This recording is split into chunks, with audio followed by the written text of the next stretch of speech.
পরিচয় করে দিচ্ছি আমাদের আজকের তারকার সাথে, আরমান পারভেজ মুরাদ। প্রিয় দর্শক, আমার তো বিফ বটি কাবাব শুনি কিন্তু জিভে জল চলে এসেছে। সো আমি খুব বেশি দেরি করতে চাই না, গল্প তো হবে অনেক মুরাদ ভাইয়ের সাথে।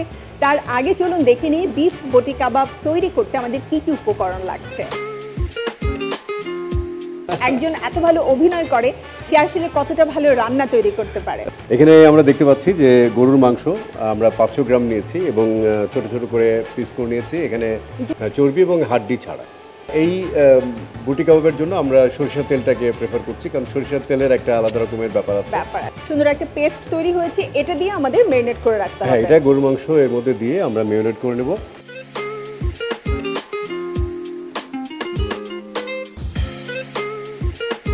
মরিচ দিচ্ছি ভাইয়া 1 টেবিল চামচ। হ্যাঁ, 1 টেবিল চামচ। বাস। আমার কাছে কিন্তু গরম মশলা ফ্লেভার খুব ভালো লাগে। জিরা গুঁড়া দিচ্ছি। জিরা গুঁড়া অল্প একটু দিতে হবে। যে কোনো স্পাইসি কিন্তু আসলে স্বাস্থ্যের জন্য অনেক ভালো। হ্যাঁ, এর একটু সরিষার তেলও লাগবে। তেলটাও যেন ভেতরে যায় সুন্দরভাবে।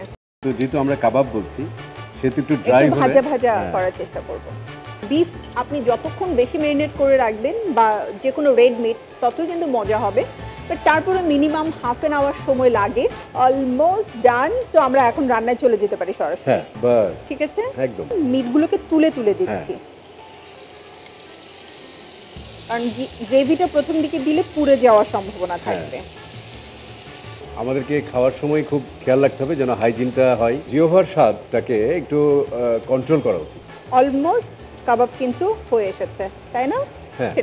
এন্ড এই যে সরিষার তেল দিয়ে করার কারণে স্মেলটা কিন্তু খুব স্ট্রং হয়েছে এবং সুন্দর লাগছে। কিছুটা বেরেস্তাকে আমরা এখানে দিয়ে দিতে পারি? হ্যাঁ, দিতে পারি। আমার ওখানেও দেওয়া যেতে পারে। হ্যাঁ, গার্নিশিং এর সময় আমরা দিলাম আর কিছুটা বেরেস্তা। সরিষার তেল খাওয়া কিন্তু খুবই ভালো। এত মজার একটা সুঘ্রাণ আসলে আমি বলবো। অনেক সময় হয় না কিছু কিছু রান্না যে পাশের বাড়ি থেকে বোঝা যায় যে ওই বাড়িতে কিছু রান্না হচ্ছে। একদম। আর ক্রিস্পি একটা বেরেস্তা। প্রিয় দর্শক, আপনারা দেখে নিয়েছেন কত চমৎকারভাবে চটজলদি বাসায় বসে আপনি এই বটি কাবাবের স্বাদ নিতে পারেন। সো আপনাদের জন্য আমাদের পুরো রান্নার প্রণালীটি দেখিয়ে দিচ্ছি আরও একবার।